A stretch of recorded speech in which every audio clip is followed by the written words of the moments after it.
یہ شادی بیاہ پہ جو موسیقی کے پروگرام ہوتے ہیں اس کے بارے میں آپ کی کیا رائے ہے؟ بسم اللہ الرحمن الرحیم. بس یہ جو پروگرام ہوتے ہیں تو پہلا مسئلہ تو یہ ہے کہ رات کو دیر گئے تک یہ پروگرام شروع ہوتے ہیں اور آواز بہت بلند ہوتی ہے، تو آواز کم از کم اتنی ہو کہ کوئی متاثر نہ ہو.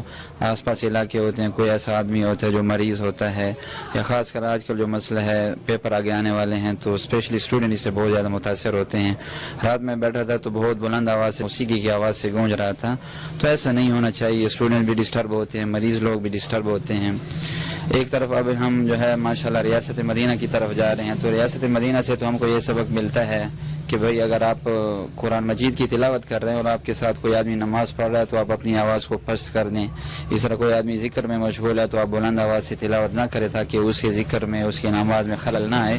تو اتنی بلند آواز کے ساتھ میوزک کرنا، تو اگر جو لوگ یہ سمجھتے ہیں کہ میوزک کے بغیر ہماری شادی جو ہے وہ نامکمل ہے، تو ان کو چاہیے کہ محدود ایریا کے اندر ریسٹرکٹڈ ایریا ہو جس میں یہ پروگرام کر سکے تاکہ کوئی اس سے متاثر نہ ہو. اور حکومت سے ہم یہ گزارش کریں گے کہ اس کے لیے کوئی قانون سازی ہونا چاہیے، کوئی قانون ہونا چاہیے، اس کے اندر کوئی حدود اور قیود ہونی چاہیے، اس کے اندر رہ کے عوام یہ پروگرام کریں اور تاکہ کسی کو کوئی اسی تکلیف کا سامنا نہ کرنا پڑے.